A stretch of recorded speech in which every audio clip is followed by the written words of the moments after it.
What's up, guys? We're on the channel. What we're doing today, we're gonna work my shadow and getting this pinion finally in place and all measured up. I think what I have now is pretty good. Like I said, last what do you call it, episode or video, you want to say, whatever you want to say, we got something finalized. But I'm gonna try to use the tool one more time and just see if I can get it to work. I'm gonna try to do one thing, and then if the one thing doesn't work, then we're just gonna stick with this, then just do the marking compound and see how it goes. So let's get to work on that and let's see what we can do with this.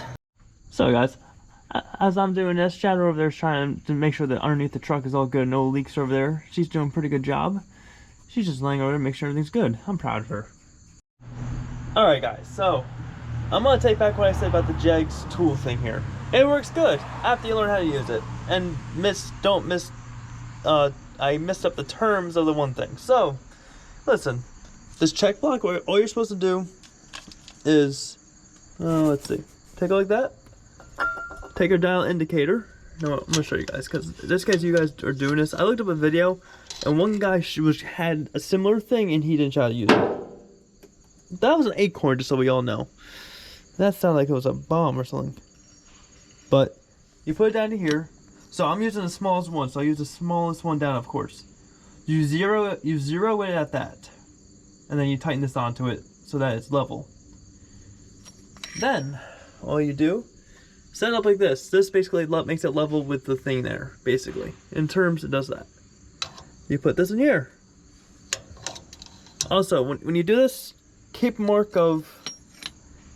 So your new zero mark is gonna be past that 1/100th of an inch to that 0. So that's your new zero mark, where that's at and that's at. That's your new 0. So basically, when you put it back up in here, so our 0 mark was basically at 1.5 point of that center gauge right there. So we're past the 0 mark, as you see. Now we read the zeros all the way around. We are at about a little over 45 thousandths of an inch. So, but we're using 2.335. So what we do with that, we do subtract 0.045. That's what we got from the measurement. So we got 2.29. Now, like I said, we have a thousandth of an inch extra on this. So it says to add your offset from the difference between this cap and the other cap, which is 10 thousandths of an inch. So plus the 0.01. Oh no. Yeah, I was right. 0.01. No, I said it right. I just didn't type it in right. So we're 2.3 inches from where we need to be. No, well, that's where our measurement is. We need, according to my gear here, we need 2.323. So, with that also being said, I have a 2/1000 of a gear, 2/1000 of an inch spacer in between this and the gear, the bearing and the gear. So if I remove that, I should obtain my 2.323, not the last 3, but I'll at least get a 2.32 spacing I need for it. So if that makes sense, I'll do a quick overrun of what it is. So if you want to skip this part, just skip this part, but this is just gonna be me explaining it just real quick, not showing it. So first, you take your dial indicator, you zero it out, rotate this thing so it has 0, make mark of where that smaller indicator is, tighten this thing right here so that it's on here, make sure it stays at 0, measure your caps, measure the first cap here. Then you're gonna put your gear. Then you're gonna put the gear in place. Then you're gonna put this set this up onto the gear, and basically just measure it. With that being said, I have to take out. I'm gonna double check my math and all that a million different times now. But with that being said, we gotta remove that bearing, that shim, to properly have this aligned. I ordered the tool. It should be here anytime today when our mail people come. That's when I'll get it. I'm also getting tires today. Cool. Yeah, so wait for that. As we wait for that, we're gonna be doing this job here. All right, as we wait for my tool I'm waiting on to come, we're just gonna take out these these other bearings on the outside we gotta get rid of, so we put the new ones in. So we're gonna get to work on that. Let's just get this set up, twist this on, and we'll be on our way.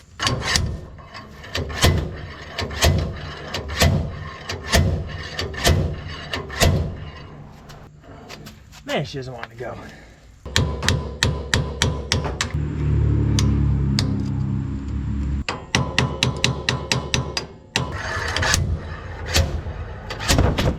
There we go. That is what I'm talking about.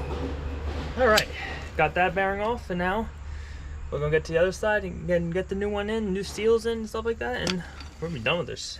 Well, this part here, and hopefully that tool comes by the time we're done with this. Alright guys, so we got the tool here. This is the tool. This right here is grabbed around the bearing. There's a bunch of adapters, but that orange thing is basically that thing right here. This thing's right here, the plunger. Basically this screws onto that orange thing, and then this screw here is going to push the bearing off. And so you can see a little more. There's the pinion, and then everything else is holding it on. So all we do here, just going to get our impact on here, and it should push the bearing right off, hopefully.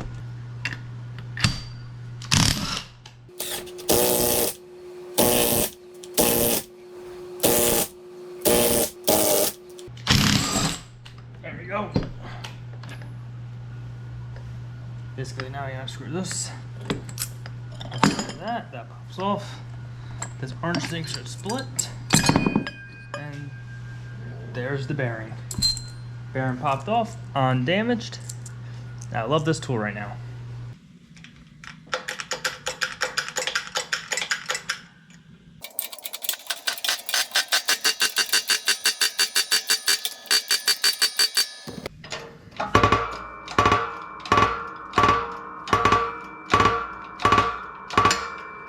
Alright guys, so I got this all pressed up together. We got the JAGS measuring depth tool, which I figured out how to use. And we're gonna go check this real quick. It's late at night. We're gonna check this and end the video, but let's go see how this thing fits and see how off we are, or if we're good. Good, bad, or who knows. Alright guys, so here's our measurements and everything. We measured 16 thousandths of an inch with the dial indicator outside right now, after, removing the shim. Our cap is 1.439, and the cap that goes to the diff cap, basically I'm calling it that goes onto it, the carrier cap I'm gonna call this, is 1.44. So with all that being said, let's find the offset we're gonna need. So since the offset is lower than half, which is basically 1.4395. So this is lower than that. So we are going to add the difference to the final calculation of this numbers here. So we have 1.439, 1.44. So the difference between these two is a thousandth of an inch. Thousandth of an inch. So add a thousandth to this, we get 1.44. So that's the difference. So this is going to become our offset. This is going to become a positive offset, actually. Like I said, because this is lower than halfway. Over here, we got our extension. This is the extension we use on dial indicator, which we zeroed down to, basically make it all correct. So we take this number, 2.335. We subtract it using this. So 0.016. Basically, we borrow from him. We got 2, 15. We got 9. Then we got 2. Subtract this, 1. This down to here, 3, 2. So now we got 2.319, but now we have the offset. So plus 0.001, we got 10, put a 1 here, we got 2, we got 3, and then just carry the rest of it down. We got 2.320, and the number we were looking for that's on our gear is 2.323. Let's fix that to 2. So this is what we're looking for, but this is what we got. So we are only Make sure you guys see this. Yeah, you guys still see this after I put my hand away. So we're only 0.00. We are 3 thousandths off from this number, which is not bad. We can't go anymore. We will have to sand down the gear, not the gear, the bearing, or the gear, but the bearings will be more more effective to get to this exact number, which we're not going to do. We are 3,000 off, which is not a huge number. So our total is 2.32. So we got 2.320 thousandths of an inch, and that is what we're going to stick with. That looks perfect, and not a bad. Oh my god, I'm zoomed in. All right, that's better. So we are perfect. Like I said, 3,000 off, not a big deal. We are not going to sit here and sand down a bearing just to get that extra 3,000ths of an inch. If we were maybe like 8,000ths of an inch, you know, I think it'd be pretty much, we probably would do it. But with that number, that's like perfect to me. To me, it's perfect. To maybe, you know, maybe some people, this is not like going to be some type of 1,000 horsepower car. So no need for that. So with that being said, guys, we are finally rolling on this project. Tomorrow, actually, I'm gonna get a shower, go to bed, and actually edit this video, take a shower, go to bed, or reverse that. And we're gonna get the bearing, we're gonna get the pinion in, get the carrier all measured up. Actually, we gotta do the preload spacer thingy jiggy, which that shouldn't be too big of a deal, honestly. And then after we get done with the pin, then the pinion will be all done after that gets set, and then the ring carrier, we're just gonna put that thing in, check for thrash, or I think they call it thrash. Thrash basically needs like, I think it's like 0.8 to like 0.10 thousandths of an inch you want, or maybe it's 0.12 thousandths of an inch is okay between there, but I think 0.9, 0.10 thousandths of an inch is where you want it to be. So you gotta do that, and once that's all said and done, we are good to go. We'll be rolling with this, done with this diff project, which I am ready to be done because it already cost me, let's see, $100 for that tool, $100 for that tool, $200 something for that tool.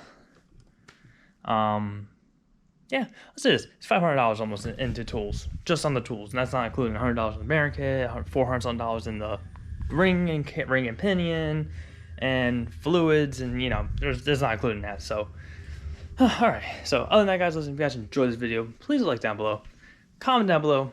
Hey, if you guys see anything I'm mistaken on, or blah blah things maybe I'm messing up on, maybe math I did wrong, you know, or if you guys need help with your personal diff project, I can try to give you guys a little hand. So comment down below. So as I said, leave a like, comment down below, subscribe to the channel. I'll see you guys in the next one, and do whatever it takes to follow your dreams, and don't let anyone get in your way.